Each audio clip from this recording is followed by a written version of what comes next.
Lieutenant General Shah Sahab, who has done human work for Aligarh Muslim University.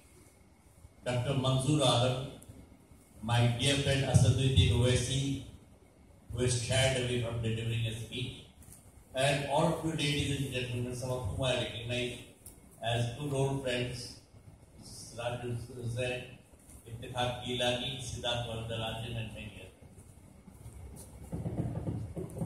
You have, I remember the words of Dr. Zakir Hussain when he became Vice Chancellor of Aligarh Muslim University. He said the way the nation behaves towards Aligarh will determine the shape of India, and the way that Aligarh conducts itself will determine the place of Muslims in India. I believe Aligarh has been much wronged against. Before I begin, let me ask you, ladies and gentlemen, you are mature enough to distinguish between praise given on ceremonial occasions and the truth. But there's one factual inaccuracy which I must correct. I was no counsel for Mr. Noorani court. Well, it's another matter that I had occasion to advise him, but I never appeared for him in court at all. For the rest, I think much of what was said about me owes more to generosity than to justice. Let me now come to the institute and the Aligarh. Aligarh was wronged in 1965 actually, over an incident for which I must say the Vice Chancellor himself, Ali Yawar Jang, did not take judgments at all, although he was brutally assaulted. It was a time-serving Education Minister, MC Chakla, who took it upon himself to pass a legislation reducing Aligarh to the Department of Ministry of Education. He did not pass similar legislation in respect of Bharas in the university. You know the rest. The Janata government tried to make amends half-heartedly, thanks to a most illiberal law minister, Mr. Shanti Mishra. Mrs. Gandhi, Indira Gandhi did what she could, but the act so constituted the court, and you have seen the latest litigation of which end is nowhere in sight. That is the loss of Aligarh.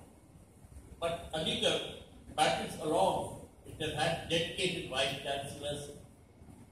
My good friend Hamid Ansari, the Vice President of India, and now General Zamiruddin Shah Sahab, who, as we all know, is battling very hard to maintain his ethos, his culture, his independence, and simultaneously proceed with the cause of education.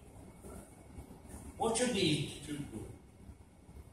Institute has been, of objective studies has been described as a think tank.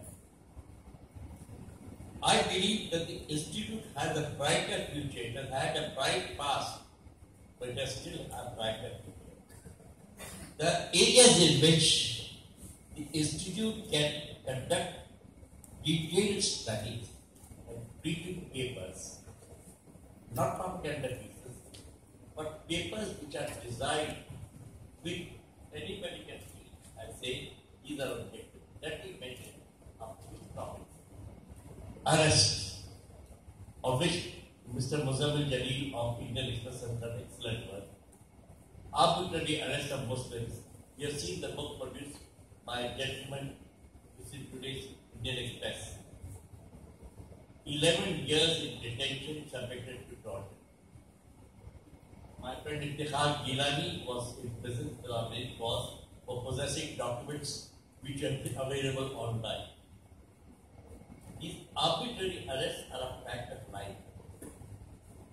Asaduddin Owaisi Sahab will give you more details than I could possibly put. The next is riots. Like the quote, the riots are with us. But why do the riots begin? Riots begin in the minds of men. From morning to evening, umpteen Indians insult, assault, intimidate, ridicule, umpteen other Indians, no riot takes place. The riot takes place because there is a quarrel between one person belonging to one community and another to another. Even then, riots don't take place. Riots take place because the atmosphere at the time of the incident has already been found out.